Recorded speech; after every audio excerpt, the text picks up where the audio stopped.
안녕하세요. 예, 오늘도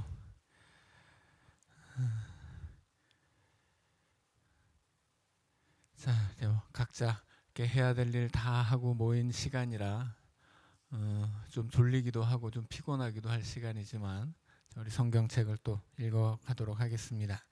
자, 오늘은 출애굽기 32장부터 읽을 차례입니다.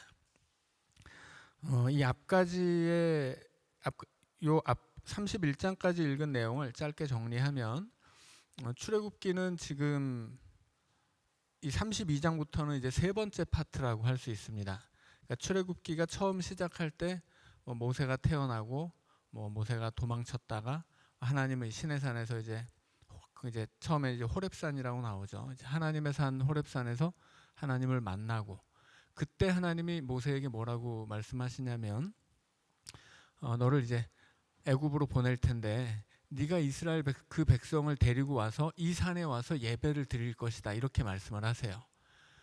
그러니까는 출애굽기 3장에서 하나님이 모세에게 모세를 애굽으로 보내면서 네가 이제 애굽에서 이 백성 그 이스라엘 백성을 끌고 나올 텐데 시내산에 와서 예배를 드리는 것이 내가 너를 보낸 증거다 그렇게 말씀을 하세요. 결국은 이제 19장으로 오면 이야기가 쭉 진행돼서 19장으로 가면 시내산에 도착을 하죠. 그래서 이제 하나님이 처음에 3장에서 모세에게 약속했던 것이 19장에 가면 이제 이루어지는 거예요. 그래서 3장에서 그 하나님이 시내산에서 모세를 만나시고 거기서는 모세와 하나님이 만났지만 이제 모세를 보내면 모세가 이스라엘 백성을 다 데리고 이제 시내산으로 와서 다 같이 하나님을 만나게 되는 거죠. 그래서 시내산에 오기까지의 이야기가 한 파트라면 시내산에 도착해서 이제 하나님과 언약을 맺는 파트가 이제 또 한 파트예요. 그리고 그 언약을 맺고 이제 하나님이 언약을 맺은 그 언약의 대표자로 모세를 시내산으로 불러들이고 시내산 꼭대기에서 10계명은 이미 백성들에게 하나님이 직접 이제 들려주셨고 그 뒤에 여러 가지 율법 또 성막의 설계도 그리고 성막에서 쓰는 물건들을 어떻게 만들어야 될지 또 성막에서 일하는 제사장이 어떻게 옷을 만들어 입어야 될지 이런 이야기들을 쭉 해주시죠. 그것이 31장까지의 이야기예요. 그래서 처음은 모세가 이스라엘 백성들을 끌고 시내산까지 오는 이야기 그 안에 이제 애굽에서 해방되는 이야기들이 이제 다 포함되어 있고요. 그리고 시내산에 와서 하나님과 언약을 맺는 이야기 그게 이제 두 번째 파트고 오늘 우리가 함께 읽은 파트는 세 번째 파트예요. 언약이 깨지는 이야기죠. 그래서 증거 하나님이 이제 그 이스라엘 백성과 맺은 언약에 대한 증거로 돌판에다가 계명을 새겨주셨단 말이에요. 일종의 계약서인데 그 증거로 계약서를 써주셨는데 내려와 보니 이제 우상을 섬기면서 언약이 깨지는 이야기죠. 그래서 언약이 깨지는 이야기가 쭉 이어지다가 이제 다시 34장으로 가면 언약을 다시 세우는 이야기가 나와요. 그럼 이제 이게 언약 갱신이죠.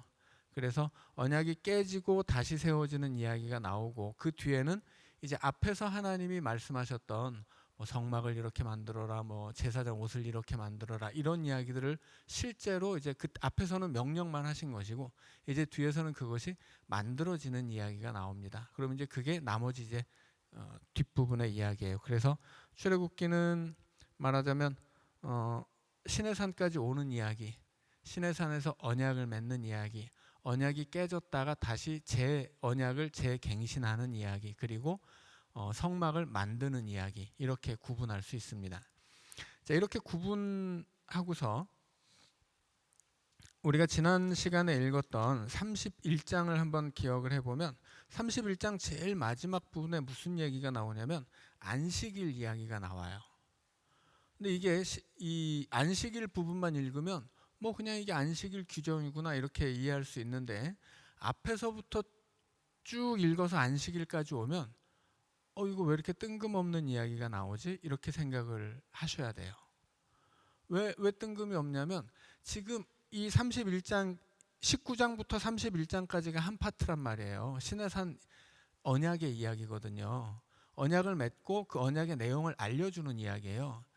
그래서 그 언약의 내용이 처음에 십계명이었고 그 다음에 여러 가지 율법들이었고 그 다음에 성막의 설계도, 성막에서 쓰는 물건들의 만드는 방법, 그리고 제사장 옷 만드는 방법, 이런 거였는데 마지막에 안식일 얘기하고 끝난단 말이에요. 두 번째 파트가. 그래서 만약에 뭐 십계명이 중요하다면 십계명을 다시 한번 강조하던지, 아니면 뭐 계명 없이 뭐 그냥 또 이제까지 하던 대로 뭐 성막에 관한 이야기를 하고 마치던지 이래야 되는데 갑자기 안식일 얘기를 하고 끝낸단 말이죠. 그래서 아니 왜 갑자기 안식일이 나왔을까? 이렇게 좀 이런 질문이 필요하다고 하는 거예요. 자, 이것은 뭐 물론 안식일이 중요하기 때문이기도 해요. 안식일은 계명 중에서 어떻게 보면 가장 크게 강조하는 부분이 안식일이에요. 10계명 중에서도. 그러니까 우리가 출애굽기를 뭐 이렇게 출애굽기와 뭐 레위기 또 신명기가 율법에 관한 책들이죠. 구체적으로 율법이 기록되어 있는 책들인데 여러 가지 율법이 있지만 그 율법 중에 제일 강조되고 제일 많이 나오는 이야기가 뭐냐면 안식일이에요. 그리고 안식일에 대한 이야기는 엄청 무서워요. 또 여튼 다 죽여라 이런 얘기를 막 계속 하거든요. 31장에 있는 안식일 이야기에도 죽이라는 얘기가 3번이나 나와요. 안식일 어기면 죽여라. 이거 도대체 안식일이 뭔데 왜 이렇게 이거 못 지키면 다 죽여야 되는지, 또 그걸 또 3번이나 막 이 짧은 이야기에서 또 3번이나 그런 것들을 강조하는지, 뭐 그만큼 중요한 이야기겠죠. 자, 그런데 이게 단순히 안식일이 굉장히 중요하긴 하지만 중요하기 때문에 여기서 한 번 더 나온 것만은 아니에요. 자, 이제까지 하나님이 무슨 얘기를 하고 있는지 그 하나님의 의도를 좀 말씀드리려고 하는 거예요. 그러니까 하나님이 지금 시내산에서 이스라엘 백성을 만나는 일, 또 언약을 맺는 일, 언약을 맺고 성막을 만들라고 명령하는 일, 이런 것들이 도대체 어떤 의도냐 하는 거죠. 하나님은 무엇을 원하시느냐 하는 거예요. 하나님이 왜 이런 일들을 하시느냐?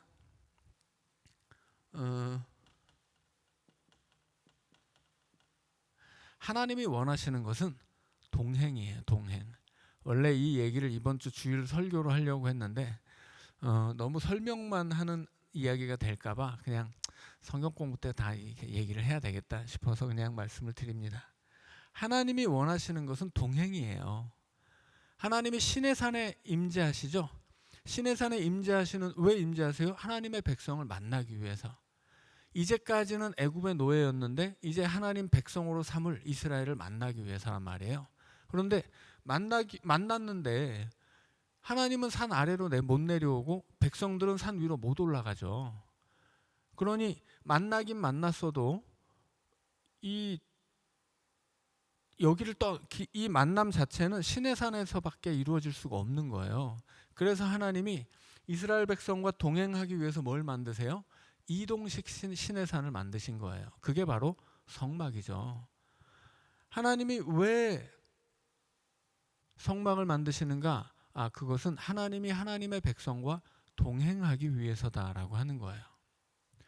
하나님이 왜 율법을 주세요? 하나님 백성 되게 하려고. 그 율법을 지킴으로써 이스라엘 백성들은 하나님 앞에 나올 수 있게 되는 거거든요. 율법을 어길 때는 어떻게 됩니까?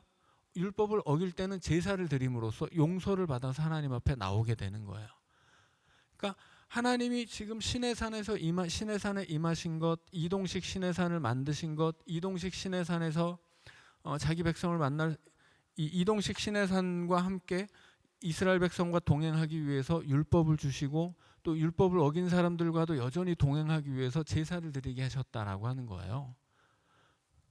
그래서 하나님이 원하시는 것은 결국은 이스라엘 백성과 동행하는 거예요. 어디까지 동행합니까? 가나안까지 동행하시죠. 가나안에 가면 더 이상 어디로 안 가요. 그래서 가나안에 가면 성막이 아니라 성전이 되어도 괜찮습니다. 그래서 가나안으로 가면 이제는 동행이 아니라 동거가 되는 거죠. 동거하다가 가나안에서 쫓겨나잖아요. 이제 죄 짓고 나라가 망해가지고. 그러면 어떻게 그 다음에 어떻게 됩니까? 다시 하나님 또 동행해서 바벨론까지 가세요. 그리고 그들을 또 데려오시죠. 이제 그것은 이제 에스겔, 예레미야, 뭐 이사야 이런데 이런 그 대예언서에 중점적으로 써 있는 내용들이 내가 너희와 함께 가겠다. 내가 너희를 다시 데리고 돌아오겠다. 그리고 다시 여기서 살게 하겠다. 이 얘기를 가장 많이 핵심적으로 하는 책들이 대예언서 3권이에요. 이사야, 예레미야, 에스겔. 결국 하나님이 원하시는 거는 뭐냐? 그것은 자기 백성과 함께 있는 거예요. 그래서 신약으로 오면 예수님에 관한 이야기에서 예수님의 이름이 예수 말고 임마누엘이라고 소개를 하죠. 임마누엘이라고 하는 이름은 이제 이사야에 2번 나온 것인데 하나님이 자기 백성과 함께 하신다라고 하는 뜻이죠. 왜 예수님이 오셨느냐? 하나님이 자기 백성과 함께 하기 위해서예요. 이번에는 이제 직접 같이 있을, 예전에는 성막이나 율법이나 이런 것들을 통해서 간접적인 방식으로 만났다면 이제 직접 만나기 위해서 하나님이 사람이 되어 오신 거죠. 하나님이 하나님인 채로는 우리 옆으로 올 수가 없었던 거예요. 그래서 하나님이 예수의 이름으로 사람이 되어 오신 것입니다. 결국 예수님이 오신 이유, 하나님이 예수의 이름으로 오신 이유가 뭐예요? 그것도 우리와 함께 있기 위해서예요. 예수님이 십자가에 죽으시죠? 왜? 우리를 구원하기 위해서요. 그리고 어떻게 됩니까? 부활하시죠. 예수님을 부활의 첫 열매라고 그래요. 우리는 부활의 2번째 열매가 되는 거죠. 부활하신 예수님이 어떻게 부활만 하고 끝이 아니잖아요. 부활하신 예수님은 부활하셨기 때문에 그 부활의 영원한 생명으로 세상에서 살 수는 없어요. 이 세상은 영원한 세상이 아니니까 잠깐 있다 다시 하나님 나라로 올라가시죠. 그래서 예수 믿는 사람들은 부활의 첫 열매이신 예수 그리스도를 따라 2번째 부활의 열매가 되어서 예수님을 따라 하나님 나라에 가게 되는 거예요. 결국은 하나님이 창세기에서부터 계시록까지 이 성경을 통해서 하나님의 백성들에게 원하는 것은 처음부터 끝까지 같이 있는 거예요. 같이 있는 거. 창세기에서 창조할 때도 창조의 목적이 뭐예요? 안식일이거든요. 하나님의 안식 속으로 창조하신 사람을 초대하는 거예요. 그게 안식일이에요. 하나님이 안식일을 만드신 이유는 그 안식 속에서 함께 있기 위해서거든요. 근데 이 사람이 죄 짓고 도망가잖아요.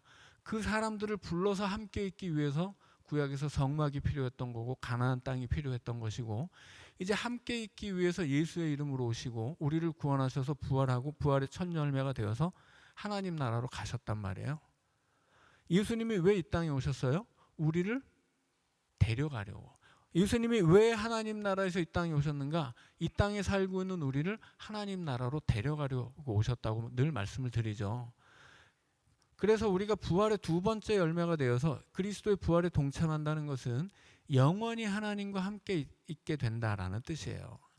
그래서 하나님이 지금 여기서 출애굽기에서 이스라엘 백성들을 만나서 언약을 맺고 성막을 만들고 막 율법을 주고 가나안으로 데려가고 이 모든 일에 하나님의 의도가 뭔지를 명확히 알고 있어야 된다라고 하는 거죠. 하나님이 왜 이런 일을 하느냐? 하나님은 우리와 함께 있기 위해서 하고 있는 일들이다라고 하는 거예요. 결국은 이런 그 하나님이 우리와 함께 하고자 하는 그 의도의 연장선에서 예수님이 오시고 우리를 위해 죽으시고 우리의 앞서 부활하시고 그 부활의 생명을 우리에게 주셔서 하나님 나라로 데려가는 거예요. 결국 이 모든 일은 이 모든 일 가운데 하나님이 원하시는 것 그것은 하나님은 하나님의 백성과 함께 있기를 원한다 하는 것입니다. 그래서 궁극적으로 영원히 우리와 함께 있기 위해서 우리를 구원하시는 것이고 우리가 이 세상에서 사는 동안에도 하나님은 늘 우리와 함께 계신다라고 하는 거예요.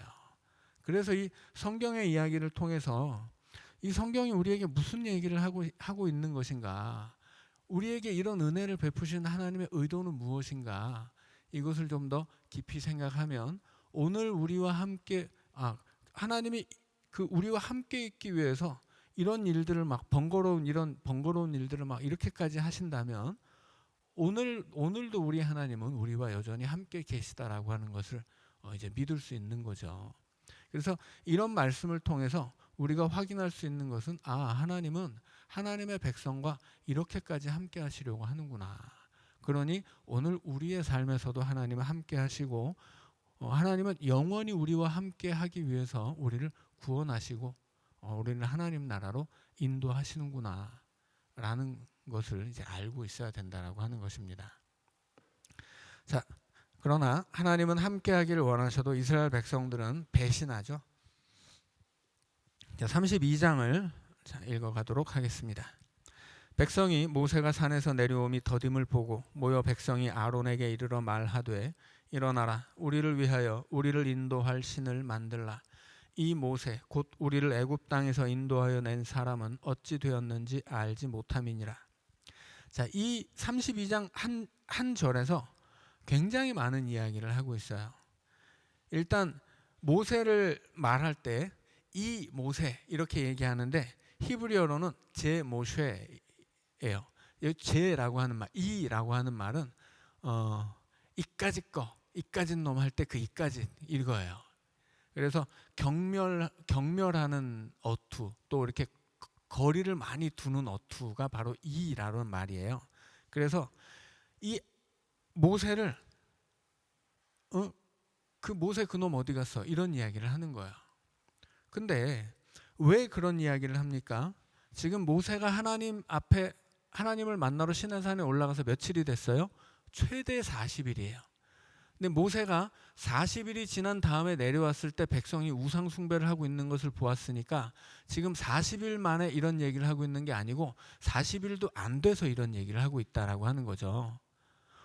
우상을 만들고 불평불만하다가 금을 모으고 우상을 만들고 그걸 가지고 또 그 앞에서 제사를 지내며 뛰놀고 이런 시간을 다 빼고 지금 40일에서 그런 시간을 다 빼야 되니까 암만 많이 잡아도 한 30일 정도? 한 30일 정도, 쉽게 말해서 한 30일 정도 못 봤더니 이제 모세 어디 간 거야 이놈? 지금 무슨 얘기를 하는 거예요? 이 이스라엘 백성들은 자기 눈에 안 보이자 이제 못 믿게 됐다라고 하는 거예요. 그러니까 이 사람들 대단히 시각적이죠. 이 사람들 믿음이. 뭔가 내가 보면 믿고 안 보이면 못 믿는 거예요. 이게 마치 이 오늘날 그 사람들의 신앙과 같죠. 하나님 안 믿는 사람들한테 흔히 하나님 믿으라고 하면 흔히 그런 얘기 하거든요. 하나님 있으면 나한테 보여봐. 아니, 내가 살고 있는 지구도 못 보는 사람들이 온 우주를 창조하신 하나님을 어떻게 보겠다는 거예요? 하나님이 우리 앞에 있어도 보이지 않아요. 볼 수가 없어요. 하나님이 말씀하셔도 사람은 들을 수가 없어요. 사람이 지구가 도는 소리가 어마어마하게 크기 때문에 못 듣는다는 말씀을 드렸죠. 너무 큰 소리는 못 들어요. 너무 큰 것도 못 봅니다. 그러니까 사람은 자기 눈에 들어오는 작은 것들, 자기 귀에 들리는 작은 것 소리 이런 것만 보고 들을 수 있는 거지 내 눈에 혹은 내 귀에 담을 수 없는 큰 존재는 이거 보지도 못하고 듣지도 못하는 거예요. 결국은 하나님은 보고 믿을 수가 없는 거죠. 하나님이 안 보여서가 아니라 하나님은 언제나 내 앞에 계세요. 우리는 하나님이 창조하신 세상 안에 살고 있고 하나님이 세상을 품고 계시거든요. 근데 안 보이는 거예요. 사람의 눈에 담을 수 없는 분이기 때문에. 그러니 보고서 믿겠다고 하는 것은 불가능한 이야기죠. 그러니까 기독교 신앙은 보고서 믿는 게 아니에요. 자, 그래서 우리의 믿음은 시각적인 게 아닙니다. 그래서 이 우리나라에 일어난 수많은 이단과 사이비가 사람을 이렇게 끌어모으는 수단, 가장 강력한 수단이 뭐냐면 기적이에요. 그것이 사기가 진짜건 가짜건 기적을 일으킨단 말이에요. 옛날에 무슨 할렐루야 기도원 그런 데서 마음을 고쳤다는 둥 그딴 소리 하다가 신문에 걸려가지고 나기도 하고 그랬는데, 하여튼 사람들이 뭐 보여준다고 그러면 어디 가서 봤다고 그러면 믿고 그러잖아요. 기독교 신앙은 기본적으로 보고 믿는 게 아니기 때문에 뭘 보여줘도 본 것으로 믿으면 안 돼요. 그것이 무슨 기적이건 대단한 대단한 그 무엇이라고 하건 무엇이든 여튼 기독교의 신앙은 내가 봤기 때문에 믿는 게 아니에요. 이거 굉장히 중요한 것입니다. 기독교 신앙은 내 눈으로 봤다고 해서 믿는 게 아니다라고 하는 거예요. 오히려 우리는 안 본 것을 믿어요. 성경 말씀이 그렇잖아요. 누가 보이는 것을 믿겠느냐. 우리는 보이는 것을 소망하지 않는다. 그게 하나님 말씀이거든요. 그러니까 세상에 누가 뭐 놀라운 사건을 보여주고 기적을 보여주고 뭐 이래서 믿는다 그러면 그것은 절대로 기독교 신앙이 아니다라고 하는 것입니다. 기독교의 신앙은 오직 하나님의 말씀을 읽고서 이걸 듣고서 이 말씀대로 믿는 것이지 보고서 믿는 게 절대로 아니다라고 하는 거예요. 지금 이스라엘 백성들이 실패한 이유가 시각에 의존하기 때문이에요. 시각에. 내 눈에 보이면 믿고 안 보이면 안 믿어요. 하나님의 은혜, 하나님의 능력이 뭐야? 내가 본 적이 없어? 그래서 못 믿어요. 우리는 하나님이 우리에게 주신 말씀을 통해서 하나님의 능력을 믿는 것이지 내 삶에 일어난 어떤 기적 같은 사건 하나를 통해서 하나님의 능력을 믿는 게 아니다라고 하는 거예요. 그런 것은 병든 신앙이에요. 잘못된 신앙이고 내 삶에 혹여라도 내가 어떤 것을 체험할 수도 있어요. 하지만 그것이 전부가 아니라고 하는 거죠. 그것은 아무것도 아닌 거예요. 근본적으로 우리가 믿어야 될 것은 말씀이에요. 하나님의 말씀. 자, 그래서 이스라엘 백성들이 왜 실패했는가? 아, 이 사람들의 신앙은 시각적이었구나. 자기 눈에 안 보이니까 모세건 하나님이건 다 갖다 버리는 거예요. 그래서 뭐라고 이야기해요? 우리를 애굽 땅에서 인도하여 낸 사람. 하나님이 20장 2절에서 십계명을 가르치기 전에 뭐라고 말씀하세요? 내가 너희를 애굽에서 인도해 낸 하나님이다. 이렇게 얘기하시죠. 그 말씀을 그대로 갖다가 무슨 하나님은 빼버리고 모세를 집어넣은 거예요. 모세가 우리를 데려왔는데 모세 어디 갔어? 모세 없으니까 이제 우리 모세건 하나님이건 다 버리고 야 이제 우리 신을 만들자. 자기가 하나님을 만드는 거예요. 시각적인 신앙을 갖는 사람들은 자기 눈에 보이는 하나님을 만들어냅니다. 결국은 예를 들어서 어떤 기적을 체험하고 하나님을 믿는 사람들은요, 그 기적을 만들어내는 하나님을 만들어내요. 자기만의 하나님이죠. 성경이 보여주는 하나님과 전혀 상관없는 자기가 상상하는 하나님, 그저 자기한테 뭘 좋은 것 어떻게든 자기한테 좋은 걸 주는 하나님, 그런 자기에게 유익한 하나님을 만들어내요. 그게 바로 이 이스라엘 백성들이 만들어낸 금송아지입니다.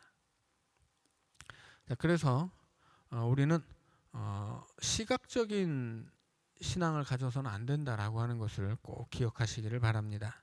2절 읽습니다. 아론이 그들에게 이르되 너희의 아내와 자녀의 귀에서 금고리를 빼어 내게로 가져오라. 모든 백성이 그 귀에서 금고리를 빼어 아론에게로 가져가매 아론이 그들의 손에서 금고리를 받아 부어서 조각칼로 새겨 송아지 형상을 만드니 그들이 말하되 이스라엘아 이는 너희를 애굽 땅에서 인도하여 낸 너희의 신이로다 하는지라.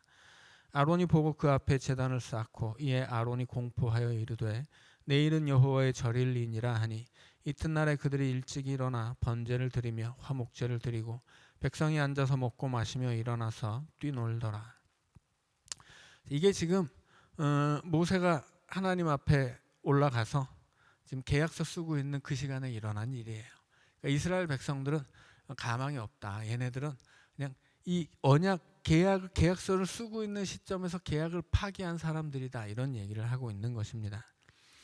여호와께서 모세에게 이르시되 너는 내려가라. 네가 애굽 땅에서 인도하여 낸 네 백성이 부패하였도다. 자, 여기서 이제 중요한 말이 나오죠. 하나님이 네 백성이라고 그래요. 우상을 섬기는 것들은 내 백성이 아니야 말씀하시는 거죠. 그냥 네 백성이에요. 이스라엘 백성들도 모세가 우리를 애굽에서 인도해냈다 이렇게 이야기하죠. 그래서 지금 이스라엘 백성들은 우리는 모세의 백성이었다라고 얘기하는 거예요. 하나님도 지금 우상 섬기는 거 보고 그들은 저것들은 네 백성이야. 저건 내 백성 아니야. 이렇게 말씀하시는 거예요.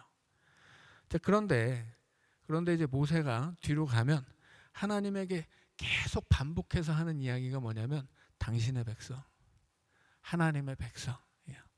그러니까 우상 섬기고 있으니까 하나님은 아이 저것들 이제 내 백성 안 할래, 네 백성 해, 이렇게 말씀하시고, 모세는 계속해서 아니에요 하나님, 쟤네들 그래도 하나님 백성이잖아요, 이렇게 계속 얘기를 하는 거예요. 8절 읽습니다. 그들이 내가 그들에게 명령한 길을 속히 떠나 자기를 위하여 송아지를 부어 만들고 그것을 예배하며 그것에게 제물을 드리며 말하기를 이스라엘아, 이는 너희를 애굽 땅에서 인도하여 낸 너희 신이라 하였도다. 여호와께서 또 모세에게 이르시되 내가 이 백성을 보니 목이 뻣뻣한 백성이로다. 그런즉 내가 하는 대로 두라. 내가 하는 대로 두라. 쉽게 말하면 나 말리지 마, 이런 이야기입니다. 내가 그들에게 진노하여 그들을 진멸하고 너를 큰 나라가 되게 하리라. 모세가 그의 하나님 여호와께 구하여 이르되 여호와여, 어찌하여 그 큰 권능과 강한 손으로 애굽 땅에서 인도하여 내신 주의 백성에게 진노하시나이까? 어찌하여 애굽 사람들이 이르기를 여호와가 자기의 백성을 산에서 죽이고 지면에서 진멸하려는 악한 의도로 인도해 내었다고 말하게 하시려 하나이까? 주의 맹렬한 노를 그치시고 뜻을 돌이키사 주의 백성에게 이 화를 내리지 마옵소서. 모세가 강조하는 건 뭐예요? 주의 백성입니다. 주의 백성이 죄 지었어도 하나님의 이름을 위해서, 하나님의 명예를 위해서 저것들 좀 살려주세요, 이렇게 말씀하시는 거예요. 자, 그런데 하나님이 내가 하는 대로 두라, 나 말리지 말아라, 이렇게 말씀하시는 이유가 뭘까요? 그 이유는 아이러니하게도 나 말려줘, 이 얘기예요. 나 말리지 마, 이렇게 말씀하시는 뜻은 야, 나 좀 말려봐, 이런 뜻이에요.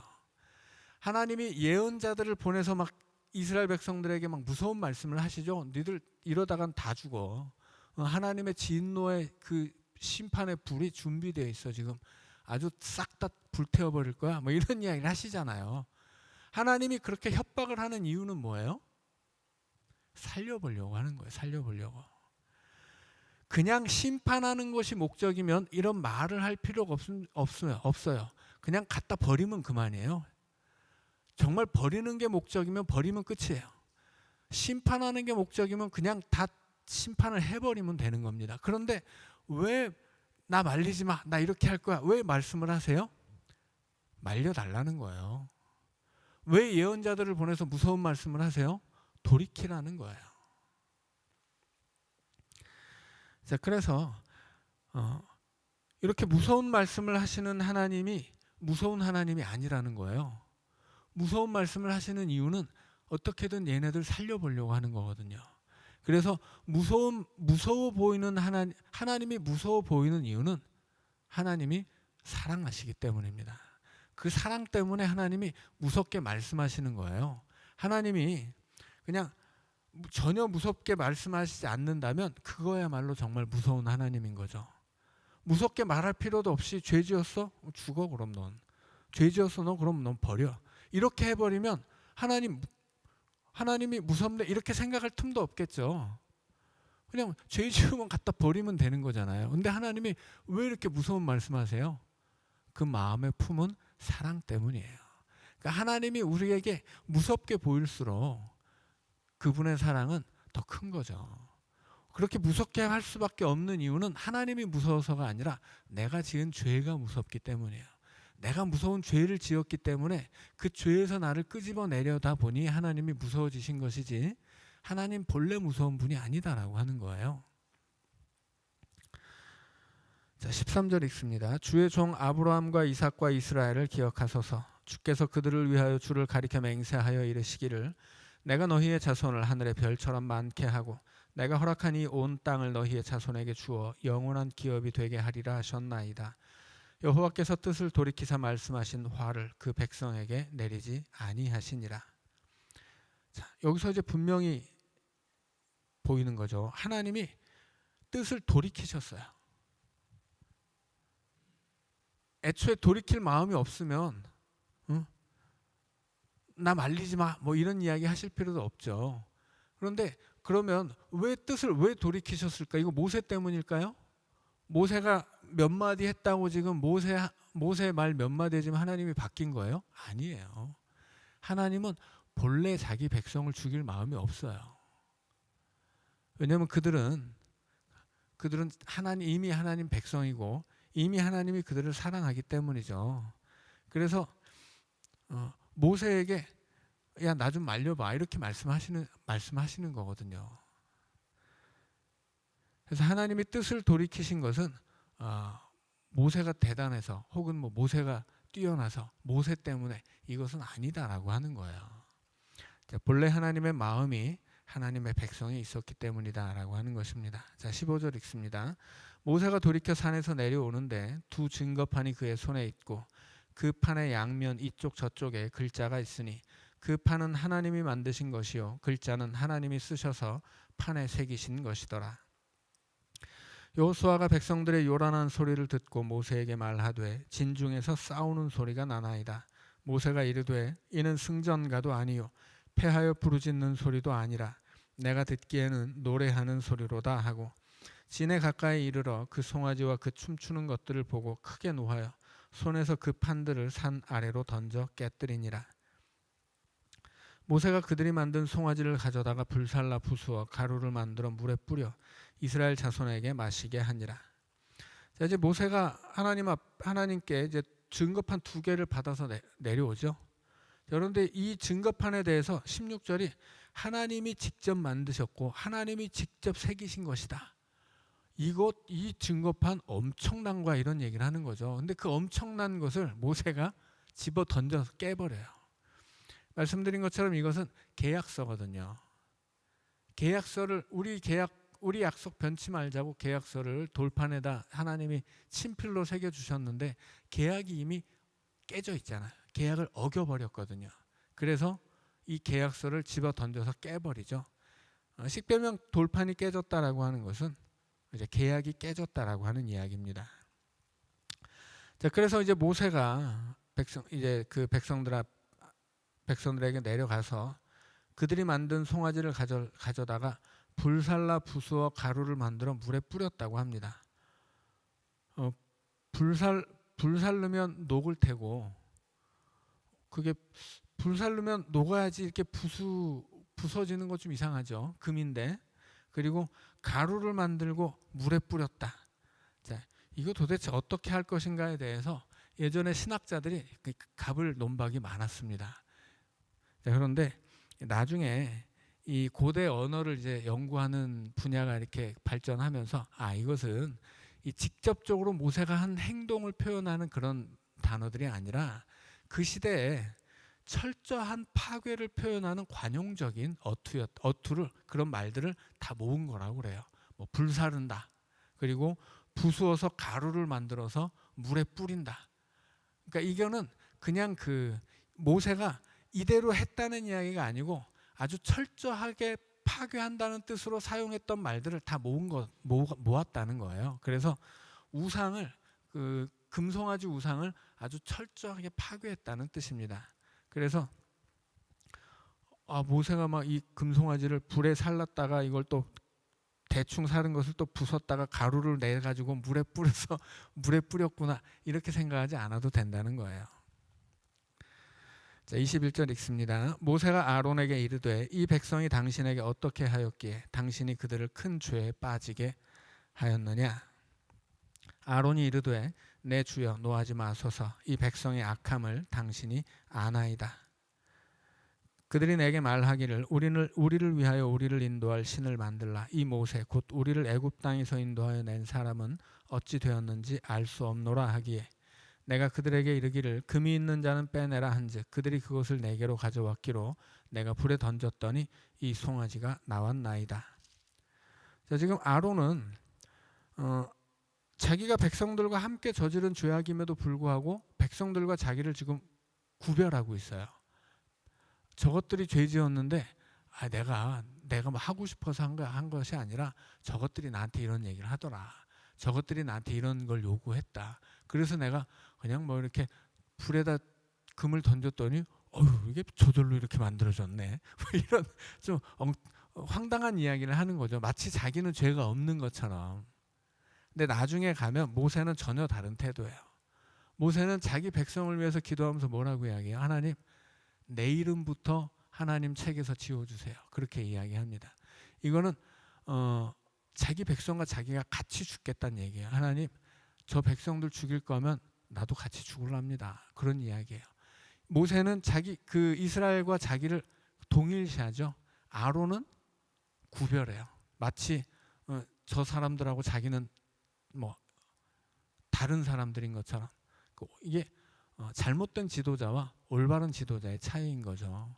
올바른 지도자는 그들이 저지른 죄에 대해서 훈계를 하면서도 비판하고 그거를 바로 잡으면서도 자기가 그것을 정죄하는 어떤 동떨어진 존재로 자기를 이야기하는 게 아니라 자기는 죄를 짓지 않았어도 이 백성과 함께 죽겠다고 하는 것이죠. 아론은 자기가 같이 죄를 저질렀으면서도 마치 자기는 죄 안 지은 것처럼, 자기는 죄 없는 사람인 것처럼 저것들은 다 문제야, 뭐 이렇게 이야기한다는 거예요.